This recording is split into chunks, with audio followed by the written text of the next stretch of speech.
இன்னைக்கு இந்தியா முழுமைக்கும் மிகப்பெரிய பகல் கொள்ளை வரி சுரண்டலாக நாம் பார்க்கப்படக்கூடியது இந்த சுங்க கட்டண வசூல் அப்படிங்கிறத நம்ம பார்த்துட்டு வரோம்.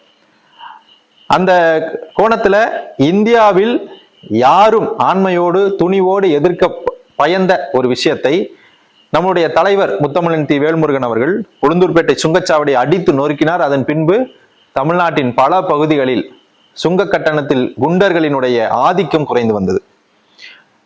அதைத் தொடர்ந்து கடந்த வருடம் கோவை மாவட்டத்தில் மதுக்கரை என்கிற பகுதியில் சரியாக நீலாம்பூர் தொடங்கி பாலக்காடு தமிழ்நாடு எல்லை செல்லும் வரை கடந்த 1999ஆம் வருடம் L&T நிறுவனம் ஒரு தனியார் சாலையை அமைத்து அந்த சாலையின் மீது 5 சுங்கச்சாவடிகளை நிறுவியிருந்தது. அவர்களுக்கான டெண்டர் காலம் 20 ஆண்டு காலங்கள் தான் வசூலிக்க வேண்டும் என்று டெண்டர் காலங்கள் இருந்தது.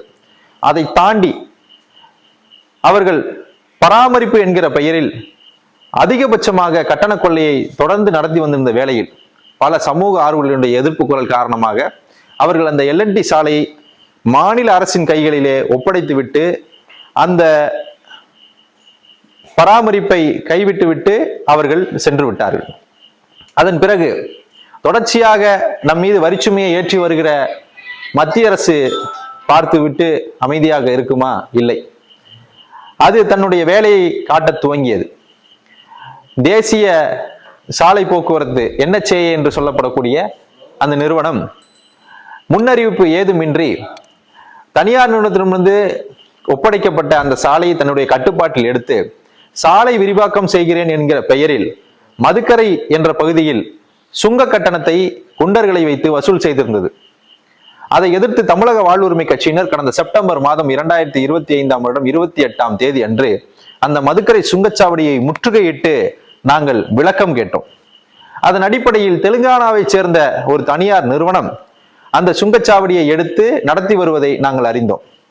அது குறித்து கோவை மாவட்டத்தில் இயங்கு வரக்கூடிய கோட்டாட்சியர் இவர்கள் அனைத்தையும் சந்தித்து நாங்கள் விளக்கம் கேட்டதன் அடிப்படையில் இறுதியில் அந்த சாலை டெல்லியில் ஒரு அரசு இருக்கிறது, அந்த அரசு தீர்மானிப்பதுதான் விலை என்கிற அளவுக்கு அவர்கள் டெல்லி அரசின் கீழ் வேலை செய்யக்கூடிய மாநில அரசு பணியாளர்களாக அவர் மாறி வந்த நேரத்தில் அந்த விடயம் குறித்து தலைவர் அவர்களிடம் நாங்கள் எடுத்து சொல்லிய போது தலைவர் இப்போது மாநில அரசிற்கு தொடர்ச்சியாக அழுத்தங்கள் கொடுத்ததின் பெயரில் இன்று பகல் கொள்ளை அடித்துக் கொண்டிருந்த அந்த சுங்கச்சாவடி இன்று எடுக்கப்பட்டு மக்கள் பயன்பாட்டிற்காக இலவசமாக திறந்துவிடப்பட்டிருக்கிறது.